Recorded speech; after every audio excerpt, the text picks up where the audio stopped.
தெய்வத்தின் குரல் முதல் பாகம். பக்தி, காரணமில்லாத பக்தி. பல காரணங்களுக்காக பக்தி புரிந்தாலும் முக்தியை வேண்டி பக்தி செய்வதே இவற்றில் சிரேஷ்டமாகும். ஞானத்தினால்தான் நேரடியாக முக்தி கிடைக்கும். ஈஸ்வர உபாசனையாகிய பக்தியால் அல்ல என்பதே ஸ்ரீ சங்கரர் முதலிய அத்வைத்த ஆச்சாரியர்களின் கருத்து. முக்தி என்றால் என்ன? விடுபடுவது என்று அர்த்தம். விடுபடுவதைத்தான் தமிழிலும் வீடு என்று சுருக்கி சொல்கிறார்கள். எதிலிருந்து விடுபடுவது? சம்சாரத்திலிருந்து விடுபடுவதுதான் முக்தி. மறுபடி பிறந்து கொண்டும் செத்து கொண்டும் இல்லாமல் நித்தியமான சத்திய நிலையை அடைவதுதான் முக்தி.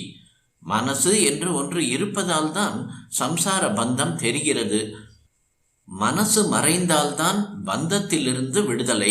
ரூபம், குணம் இவை இருக்கிற வரையில் இவற்றை அனுபவிக்கிற மனசும் இருக்கத்தான் செய்யும். பக்தி செலுத்துகிற போது ஈஸ்வரனுடைய ரூபம், குணம் எல்லாவற்றையும் மனசினால் அனுபவிக்கிறோம்.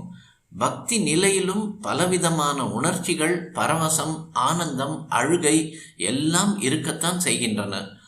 மனசு அதற்கு ஆதாரமான வஸ்துவில் கரைந்து போய் அந்த ஆதார வஸ்து மட்டும் நிற்கும் போதுதான் எந்த மாறுதலும் இல்லாத சாந்த நிலை, முக்தி அல்லது மோட்ச நிலை சித்திக்கிறது.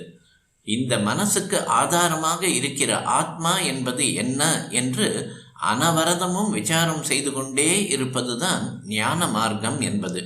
இதே விசாரத்தில் மனசை முழுக்கினால் கடைசியில் ஈஸ்வரானுகிரகத்தினால் மனசு மறைந்து ஆத்மா இன்னதென்று தெரிந்து விடுகிறது.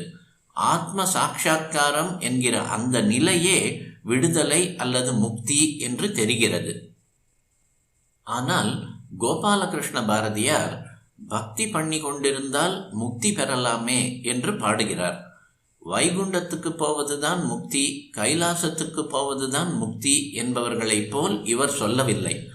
அந்தந்த தேவதைகளிடம் பக்தி செலுத்தினால் அதற்கு உரிய லோகத்துக்கு, வைகுண்டம், கைலாசம் போன்றவற்றுக்கு செல்லலாம். துவைதிகளும் விசிஷ்டாத்வைதிகளும் இதையே முக்தி என்பார்கள். ஆனால் இங்கேயும் ஈஸ்வரன், பக்தன் என்கிற பேதமும் அதை அனுபவிக்கிற மனசின் ஆட்டமும் இருக்கத்தான் செய்யும். எல்லாம் ஒன்றுபட்டு போகிற அத்வைத முக்தி இதற்கு வேறானது. கோபாலகிருஷ்ண பாரதியார் அத்வைத்தியாக இருந்தும் இப்படி பாடுகிறார். அவர் மட்டும் இல்லை, ஞானம்தான் முக்திக்கு நேர் சாதனம் என்று சொன்ன அத்வைத்த பரமாச்சாரியாரான சங்கரரே நிறைய பக்தி ஸ்தோத்திரம் செய்திருக்கிறார். க்ஷேத்ராடனமும் தீர்த்தாடனமும் செய்திருக்கிறார். ஷண்மத ஸ்தாபனம் என்று 6 வித மூர்த்திகளின் வழிபாட்டை நிலைநாட்டியிருக்கிறார். அவருடைய மடத்தில் வந்துள்ள நாங்களும் மணிக்கணக்காக மூர்த்தி பூஜை பண்ணுகிறோம். இது ஏன்? ஆத்மா எப்படி இருக்கும் என்று மனசுக்கு தெரியாது. மனசே ஆத்மாவிலிருந்து தான் முளைத்திருக்கிறது. எனவே இந்த மனசால் ஆத்மாவை எப்படி அளக்க முடியும்? மனசு மறைந்தால்தான் ஆத்மஸ்வரூபம் பளீர் என்று பிரகாசிக்கிறது. ஆனால் நம் மனசோ அலைபாய்ந்தபடிதான் இருக்கிறது. எனவே முதலில் பல திசைகளில் போகிற சிந்தனையை ஒருமுகப்படுத்த வேண்டும். இதற்குத்தான் பக்தியை வழியாக வைத்திருக்கிறார்கள். உலக விஷயங்கள் மனசை நானா திசையிலும் சிதற அடிப்பவை.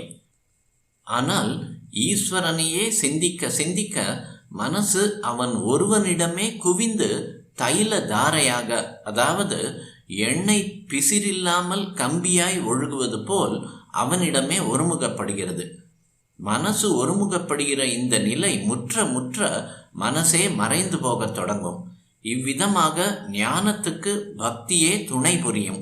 இதனால்தான் ஸ்ரீ சங்கர பகவத்பாதர்கள் பக்தியை ஞானத்துக்கு படியாக வைத்தார். ஆத்ம சாட்சா்காரம் என்கிற முக்தி செத்து போன பின் எங்கேயோ போய் அடைகிற நிலை இல்லை. எப்போதுமே ஆத்மா இருந்து கொண்டேதானே இருக்கிறது. அது இல்லாவிட்டால் நம் சரீர யாத்திரை ஏது? ஆகையால் இந்த சரீரம் இருக்கிற போதே ஆத்மாவை அனுபவிப்பதான முக்தி நிலை சாத்தியம்தான். இம்மாதிரி முக்தி அடைந்த பின்னும் நம்முடன் உயிர் வாழ்கிற பிரம்ம ஞானியைத்தான் ஜீவன் முக்தன் என்கிறோம்.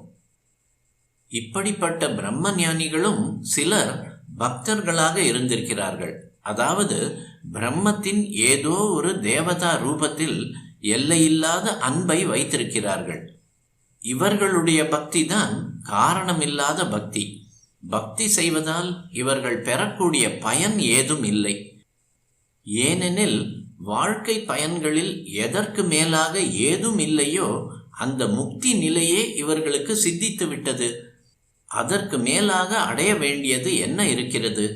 இருந்தாலும் ஈஸ்வரனாக தோன்றுகிற பிரம்மத்தின் லீலா சக்தியை இவர்கள் ரசித்து கொண்டு அற்புத லீலை செய்கிற அந்த ஈஸ்வரனை ஓர் இஷ்டமூர்த்தியாக கண்டு அதனிடம் காரணமே இல்லாத பிரயோஜனமே எதிர்பாராத உத்தமமான அன்பை பொழிகிறார்கள். மோட்சம் வேண்டும் என்ற பிரயோஜனத்தை கூட ஜீவன் முக்தன் எதிர்பார்க்க அவசியமில்லையே. இந்த பக்தியைத்தான் பிறவியிலிருந்தே பிரம்மனிஷ்டரான சுகர் அஹைதுகி பக்தி என்கிறார். ஹேது என்றால் காரணம், காரணமே இல்லாதது அஹைதுகி. இது முக்தி வந்ததற்கு பிந்தைய நிலையிலுள்ள பக்தி.